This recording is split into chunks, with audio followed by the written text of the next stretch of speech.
Happy New Year. Yeah. I can't believe it's 2026. 2026. Jeez. Yep. Seems like just last year we started these podcasts. It does seem like it, doesn't it? But it's been a little bit. It's been a minute. Yeah. So we had some delays before with summer, and we got a couple podcasts out, and then the holidays were upon us, and there was a lot of travel. Right. So things are settling down, and we have time to get back into it again. Yeah. So. I told my neighbor I was doing a podcast, and she was like, "Oh, yeah, I haven't done one in quite a while." I was like, "It has been a while, Mm-hmm. but now we're here." Yep.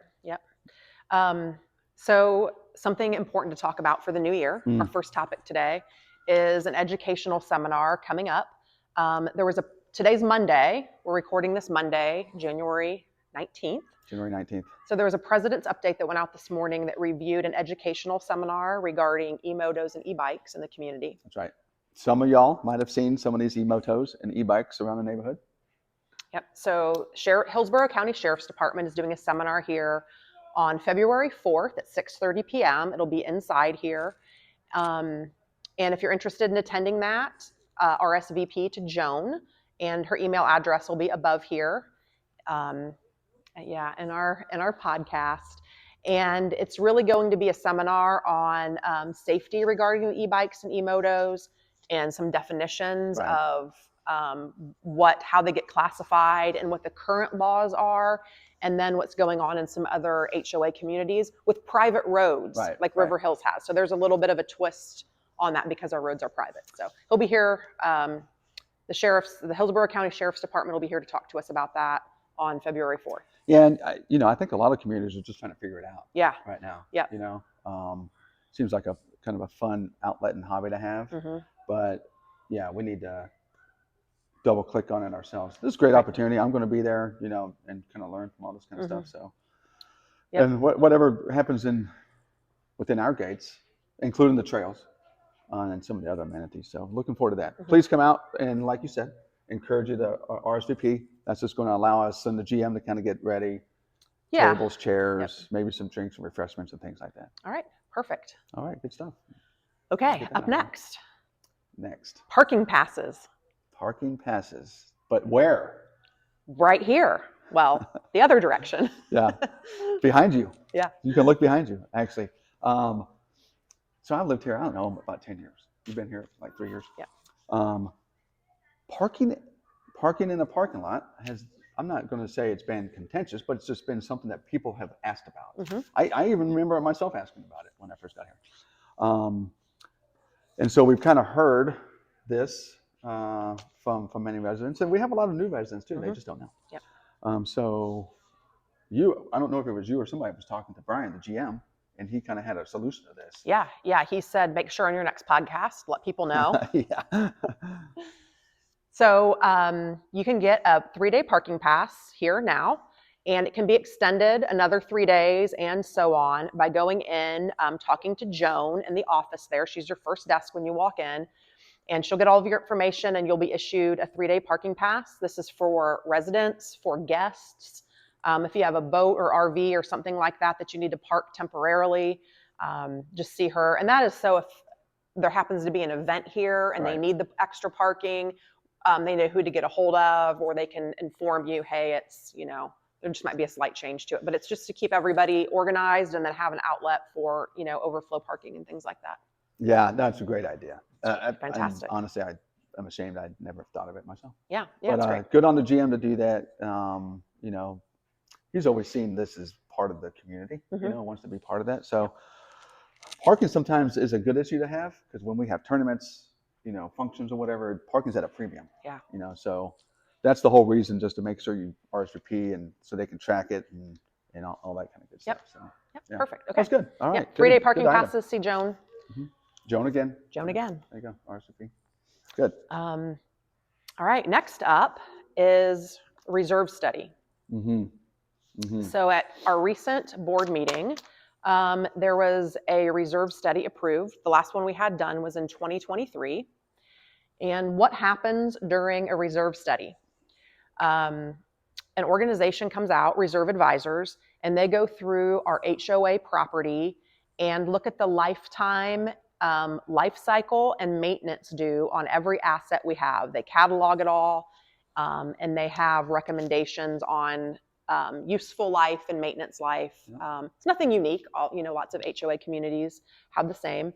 The current report from 2023 is published on the Green Acre website. It's the Vantica website and logins. You guys all have a login. You can log in there and read the existing one if you'd like.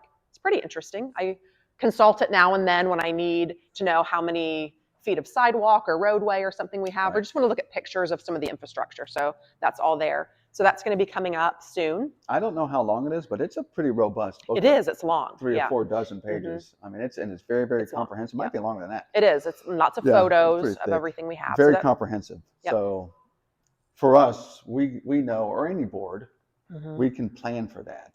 In the out years, or just know like when the pavers at the front gate should be replaced, or the rocks around columns and all that kind of things, or signage, lamp post, fencing. And it helps with annual budgeting.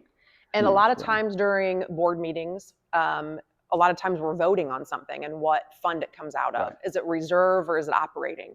And you'll hear us say it's reserve. And there's a lot of things from the reserve study that then go to the reserve budget line, and it all kind of flows together. So that's going to be coming up. And you'll probably hear more about that as we take on projects that are from reserve and things like that. You'll certainly see them in the board minutes. So yeah, it's just a well-informed, document, baseline document for us. So yeah, I think that it's really neat to know it exists and to know where some of these projects come from. It's not out of left field, or it's not something that was someone saw and wanted to do, or something, it's planned for via the reserve study. Yeah, and if that interests anybody here, the infrastructure committee uses that a lot, obviously. So they use it as one of their source documents. So when I was on the infrastructure committee, I printed mine out and kind of had it with me. But that's fascinating. There's a lot of stuff going on inside these gates in that regard. So it's kind of eye-opening. Yeah, nice. It's good. All right. Yeah. We called it Reserve Advisory Study. RAS. Reserve Advisors is the company that does it for us. That's right. Reserve Advisors. Very good. Advisors. So last topic. New board member. Big deal, because he is a big deal. So we had a vacancy on the board, and so and I didn't know this until we knew it. By our legal counsel, actually. So a board, to fill a vacancy out of, like, call it normal election cycle, we can fill it. A board can fill it or not fill it. It's the choice of the board. So we voted unanimously that we would fill it in time for this election cycle. And then the board also has the ability to proffer names, right, internally on the board. And then we voted unanimously on Chad Fetzer. Some of you guys know Chad Fetzer. He's literally and figuratively, like, a big presence around here. He was Finance Committee Chairman. The Finance Committee Chairman, the FAC Chairman, and did a wonderful job on there. I mean, so it was fantastic, great fit, for him to come on the board. And he was gracious enough to say, "Yep, I will." And he's done a marvelous job since then. So. He's volunteered a lot in the community. He was a huge part of hurricane cleanup. That's right. He shows up. Well, he made a lot of chow for everybody. Like a bunch of barbecue and that's good. Yeah, he volunteers and gets involved in a lot of community events, and it seemed like a natural fit with his background, his business background. He has a very kind spirit and patient spirit about him, and just really fit. To be clear, there's 7 members of the board. That's right. And to keep the re-election cycle balance, where the community votes, there's 4 directors in one cycle and 3 directors in the other. So the vacancy was for the cycle where there's 3 directors.